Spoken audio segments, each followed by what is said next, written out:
Welcome to my channel. இன்றைக்கி நம்ம ரொம்ப சூப்பரான ஒரு நோம்பு கஞ்சி ரெசிபி தான் பார்க்க போகிறோம். என்னோடய ஃப்ரெண்ட் எனக்கு சொல்லி கொடுத்த அதே மெத்தடில் நான் செஞ்சு பார்த்தேன். அவ்வளோ சூப்பராக இருந்துச்சு. வெஜ் நோம்பு கஞ்சி தான். டேஸ்ட் அவ்வளோ அட்டகாசமாக இருக்கும். இதே மெத்தடில் நீங்களும் ஒரு தடவை ட்ரை பண்ணி பாருங்கள். அடிக்கடி செய்வீங்க. வீட்டில் இருக்க எல்லாருக்கும் ரொம்ப பிடிக்கும். வாங்க எப்படி செய்யலான்னு பார்த்துடலாம். அப்படியே என்னோடய வீடியோக்கு லைக் பண்ணிவிட்டு என்னோடய சேனலை மறக்காமல் சப்ஸ்கிரைப் பண்ணிக்கோங்க.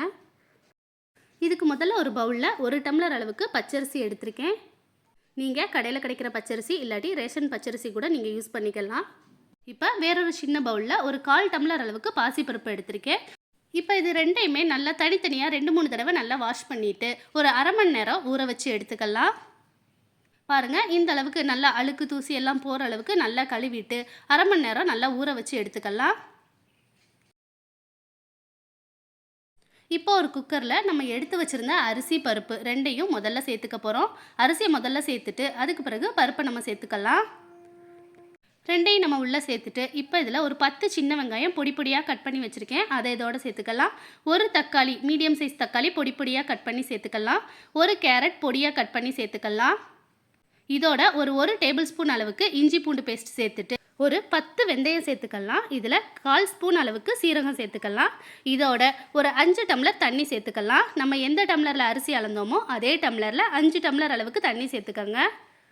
எல்லாமே ஒரே அளவுகளில் நம்ம அளந்து எடுத்துக்கலாம். இப்போ 5 டம்ளர் தண்ணி சேர்த்தாச்சு. இப்போ இதுக்கு தேவையான அளவு நம்ம உப்பு சேர்த்துக்கலாம். உப்பு சேர்த்துட்டு எல்லாத்தையும் ஒரு தடவை நல்லா மிக்ஸ் பண்ணி விட்டுக்கலாம். இப்போ இதில் ஒரு பச்சை மிளகாயை கீறி சேர்த்துக்கலாம். நம்ம காரத்துக்கு வேறு எதுவும் சேர்க்க போகிறதில்ல. அதனால் ஒரு பச்சை மிளகா இல்லாட்டி உங்கள் காரத்துக்கு தகுந்த மாதிரி 2 பச்சை மிளகா சேர்த்து குக்கரை மூடி ஒரு 5 விசில் வச்சு எடுத்துக்கலாம். அடுப்பை மீடியம் ஃப்ளேமில் வச்சு ஒரு 5 விசில் வச்சு எடுத்துக்கலாம். 5 விசில் வச்சு எடுத்ததும் உடனே திறக்காமல் ஒரு 10 நிமிஷம் விட்டுட்டு அதுக்கு பிறகு நம்ம திறந்து எடுத்துக்கலாம்.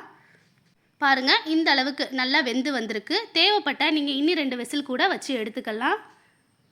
ஒரு தடவை நல்லா கரண்டியால் நல்லா கலந்து விட்டுக்கோங்க. சாதம் நல்லா குலைவாக வெந்து வந்திருக்கு. பச்சரிசி ஒவ்வொரு அரிசியை பொறுத்து நம்ம அளவு மாறுபடும்.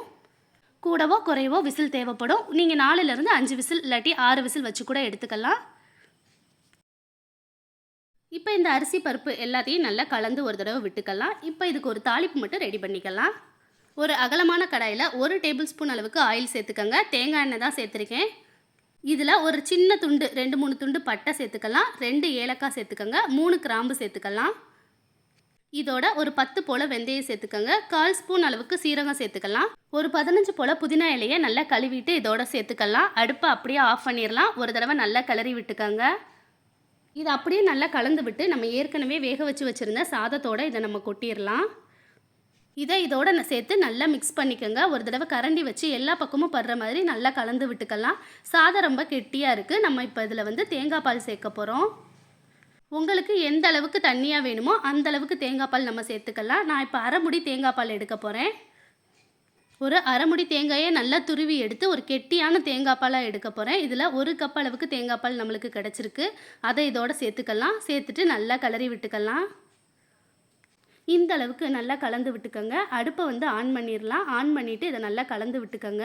அடுப்பு மீடியம் ஃப்ளேம்லேயே இருக்கட்டும். கடைசியாக ஒரு கைப்பிடி அளவுக்கு நல்லா மல்லி இலையை கழுவிட்டு நல்லா பொடியாக கட் பண்ணி இதோட சேர்த்துக்கலாம். சேர்த்துட்டு ஒரு தடவை நல்லா மிக்ஸ் பண்ணி விட்டுருங்க. இப்போ அடுப்பை ஆஃப் பண்ணிவிட்டு நம்ம உடனே சர்வ் பண்ணலாம். சுட சுட சூப்பராக ஒரு நோம்பு கஞ்சி ரெடி ஆயிடுச்சு. இது குழந்தைகள்லேருந்து பெரியவங்க வரைக்கும் எல்லாரும் விரும்பி சாப்பிடுவாங்க. நீங்களும் வீட்டில் ஒரு தடவை கண்டிப்பாக ட்ரை பண்ணி பாருங்கள். இது எங்கள் வீட்டில் அடிக்கடி செய்வோம். அதனால தான் நானும் உங்களுக்கு செஞ்சு காமிச்சேன். நீங்களும் ஒரு தடவை கண்டிப்பாக ட்ரை பண்ணி பாருங்கள். மறக்காமல் உங்கள் ஃப்ரெண்ட்ஸுக்கும் ஷேர் பண்ணுங்கள். வேறொரு யூஸ்ஃபுல்லான வீடியோவில் பார்க்கலாம். பாய்.